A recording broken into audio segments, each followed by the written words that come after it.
What's up, guys? This is Coach Grant with First Down Training, and today we're going to be breaking down some great one-on-one reps with new Houston Texans wide receiver Tank Dell. So I hope this video helps you guys out. I hope it could teach you a few new things. But also, fellas, if you are a wide receiver or quarterback and would like to train with us this offseason, we are going to be traveling out to 6 more states across the U.S. for 2-day-long QB and wide receiver camps. Next up on our camp tour, we'll be coming out to Cleveland and Austin, Texas. Both camps are completely sold out. But then we'll be heading out to Seattle, Newark, Denver, and Los Angeles. So if you guys are local to one of those 4 cities and would like to train with us, check out that very first link in the description below. We'd love to have you out to one of our 2-day off-season camps. Again, very first link below, fellas. Let's get started with this video. So these are going to be some reps here from Tank Dell at the Senior Bowl. So this first rep is one of the best split releases I have ever seen used, and you can see how it freezes the DB, forces him to be off balance, and allows him to get separation. So let's play this thing full speed, then we'll break it down. So he comes off the ball, closes space. Now, this is kind of a variation of a split release, right? So a split release is pretty much exactly how it sounds in the respect that you take your feet and you split them, and you split them like wide, if you will. Now, normally on a split release, you get to this position right off the snap of the ball. Like maybe we come back to the top here, this DB's a little bit closer, you split your feet right off the line of scrimmage and then react to the DB and get up into your route. But anytime that we know, and again, being a great route runner, which Tank Dell is probably the best route runner in the draft this year, you have to not only have the skills, you not only have to have the speed, the quickness, the twitch, but you also have to have the football IQ of knowing when to put certain things in action. So anytime that we have a DB who has some cushion from us, where it's maybe a yard or 2 yards of space, you have to close that space. You have to close that distance because that makes it easier for us to get up into my route. Because like imagine this, let's say Tank Dell right here used that split release. And let's say we got the DB to jump to the outside, but he's got to take an inside release on this corner route because the DB's playing outside leverage. He doesn't want Tank Dell to go to the outside, so he's going to take what he gives him and takes the inside release. However, if we don't close that space and there's this big gap between the two of us, he could easily cut off my angle and beat me to the break point. And then I'm covered, right? So we have to close the distance. We have to almost step onto his toes. So when I take that inside release, I could get hip to hip with the DB, aka getting skinny, which will help me stack over the top of him, okay? So now, when he closes the distance, that's when he uses this split release. So a split release would be like your outside foot in this case would go out and your back foot would come up. So it's like your front foot goes out, back foot comes up, and you split your feet. Now, the thing about this split release, it's a form of a hesitation release. We're trying to get this DB to hesitate. We're trying to get this DB to react, have his feet die, and then get up into the route. So when you decide to split your feet, so many wide receivers will do this, but they pop their chest straight up in the air. There's no quickness because their pad level is too high. It's no different than I think of it like running a race with somebody. If you're racing somebody and they have like their head down, their chest forward, they have a good forward lean, and then you're running with your chest straight up in the air, who's going to be more explosive? Probably the guy with the forward lean, right? So that's the same thing when it comes to moves off the line. I need to stay in a good explosive pad level position. So when I work these hesitation moves, it's all about my feet. My feet change tempo, my upper half stays in an explosive spot. Not only so I'm faster, but if a DB does decide to jam and get hands, I'm not completely screwed because my chest is straight up in the air. So that's how you want to think of it. Your feet split and they both hit the grass at the exact same time. How quickly can both feet touch the grass? And you could give a head fake inside, you could give a head fake outside, or you could just pretty much freeze the DB like Dell does and then leave him and react. DB jumps to the outside, but because both cleats got in the grass, you're in a position of balance, you can react. If this DB would have jumped to the inside, since he got to this balanced position, and let's say this DB jumped inside, he could have reacted and pushed to the outside because he got to that balanced spot. So this is one of the best examples of a split release I can give you and showcasing a high football IQ of closing the space and stepping on that DB's toes. Let's play this again, full speed one more time. Great job by Dell using that split and then taking that inside release to win on that corner route. So I'm sure a lot of you have seen Dell's film, how he runs routes, how he makes plays with the ball in his hand. And he is one of the best receivers probably in the league now since he's drafted, probably even in the league. Compare him with Jerry Jeudy.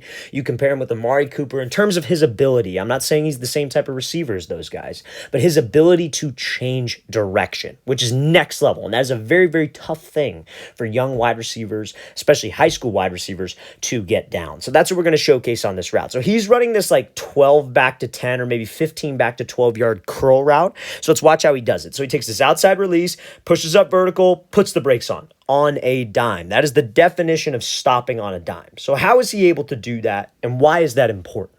Because I'm sure anybody that has any experience with the wide receiver position, whether you're older watching this, you're watching from a coaching perspective, or maybe you're a high school guy, a youth guy, you've probably heard a coach say before, oh, at the break point, you want to drop your hips and you want to beat the drum with your hands, which essentially means move your hands and chop your feet, right? Because that's what's going to help you make a sharp cut. That is incorrect. You never want to do that. You never want to think that the faster you move your hands and chop your feet is how you're going to slow down.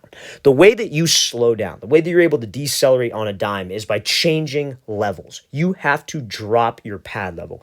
You have to almost think of it like you were sitting your butt into a chair and you are bringing your chin to your knee. Your entire center of gravity drops as quickly as you can. Now, why is that important? Because you might ask, well, I've had success beating the drum. I've had success chopping my feet, running my hands, and getting out of the break. I get out of it smooth. Okay, that's fine. You might be able to do that. However, I guarantee receivers who do that are not running as hard as Tank Dell is into this cut. And why is that important? Because that's what makes that DB think that we are going vertical. And that is what gets you separation. There are honestly 3 keys to separation. Number 1, you have to sell. Right? Whether he is running a 5-yard hitch or he's running this 15 back to 12-yard curl, you have to make the DB think one thing, and that's that you're running a fade. So when you're running because the goal is to get this DB to flip his hips and open up the gate. I want his hips facing the end zone. So when I put the brakes on, I could get separation. And that brings me to the second part of separation, having a violent cut. Whether that's just like a post route and you're cutting off of 1 foot, and that one step has got to be violent.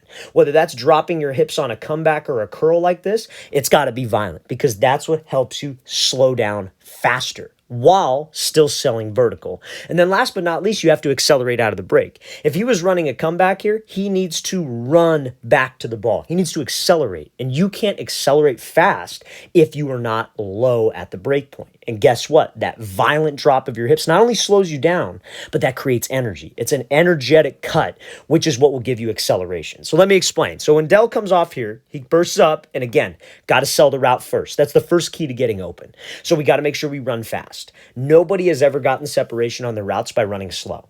Now, second thing you have to do is you need to have a good body language. You can't be running up into this break and right before the break point, raise up with your chest, have your chin pointed in the air, leaning back because you're preparing for the break. That gives the route away. You could run as hard as you want, but if you're giving it away with your pad level, that DB's no longer thinking fade. And then last but not least, your stride. You can't run full speed, and let's say this break is at 15, and at 12 yards start taking choppy steps. Now, doing all 3 of those things that we mentioned, speed, stride, pad level, it's very hard to change direction. It's not something that a receiver can just wake up one day, decide he's going to play receiver, and then go run out to the field and do. It takes some time to be able to develop this. You have to do realistic drills. You have to do certain things that work on your quick twitch and your fast twitch in the gym. You have to do one-leg strengthening exercises, balance exercises, core exercises to allow you to do this. And that's why all those little things, different drills, different exercises, all that stuff matters. That stuff 100% matters and translates to the field. Now, again, running full speed, you have to have a violent drop. So you almost want to think of it, I tell my wide receivers, like you have a string attached to your chin and somebody's trying to pull the string to your knee. Your whole pad level drops. Think of it like you got a soda can and somebody's trying to crush the can straight down. You take your hand on the top of the can, you crush it down. That's how I want you to think of your body. And if you can do that violently, you drop aggressively, not slowly, because that gives the DB time to recover.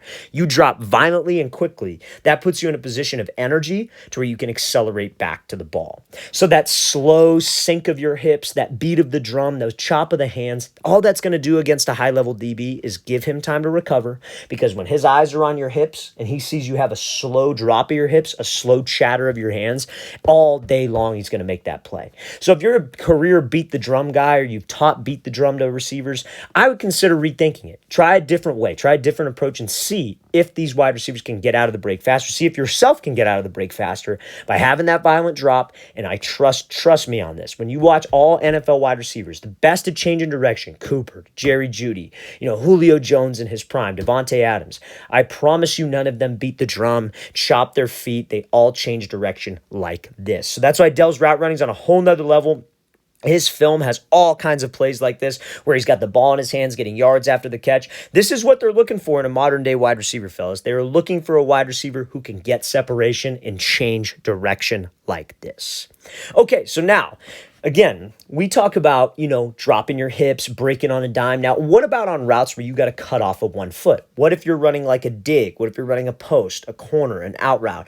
On a dig, you can sometimes drop your hips, but sometimes you can cut off of 1 foot, and that's what Dell does right here.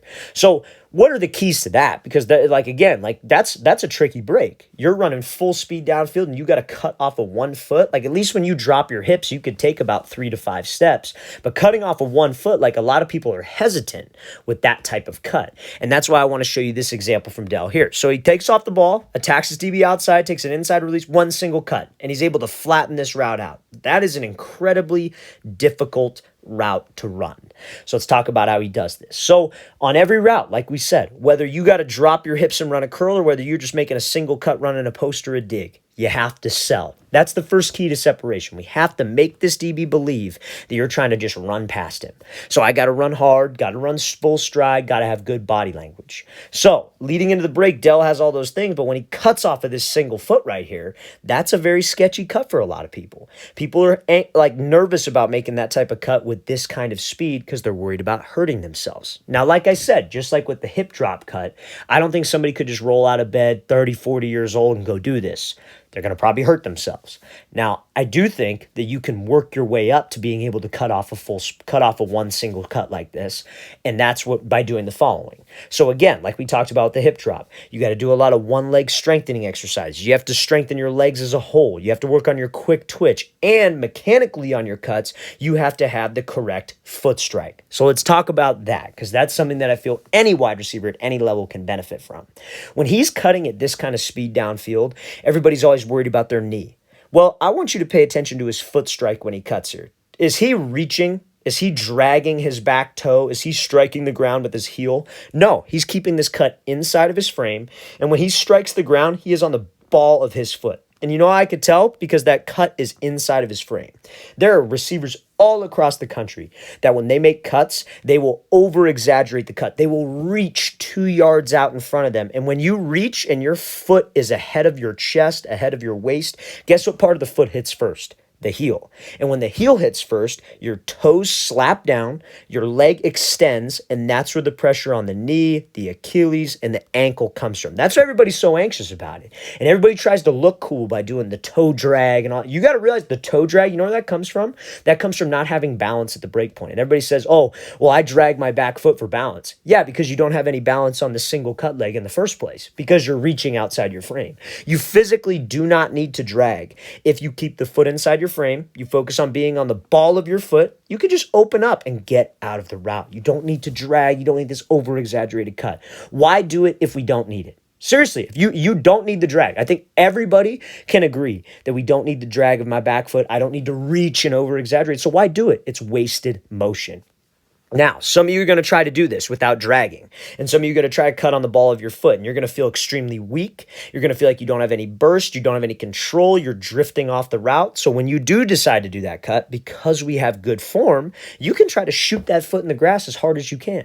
If we're running this route on a normal field, I should be able to hear that foot hit the ground. Like, I should hear the foot strike, because that means that we're being sudden. And if we have the right mechanics, I'm not going to hurt myself. A lot of people are hesitant to cut hard like this, run full speed, cut hard, because they have such bad form. They go heel toe, they extend, and yeah, you're going to hurt yourself like that. Just like in the gym, if you're trying to do squats and you have bad form, you're going to hurt yourself. But you have good form, you could probably lift. Eventually, you're going to be able to lift heavy weight. You're eventually going to be able to have good workouts with that, and you're not going to hurt yourself, fellas, if you have the correct form. So just know that these types of cuts can be accomplished. You just have to do the right things to strengthen your legs, ankle stability, knee stability, balance, but also the right form goes a long way. Let's play this thing again, full speed one more time. This is a great example here from Dell being able to cut while running full speed off of 1 foot and having that explosive break. All right, fellas, I really want to thank you for watching. I really appreciate it. If you have any questions at all, don't hesitate to leave those in the comment section below. Always appreciate the feedback. It's always great to hear from you guys.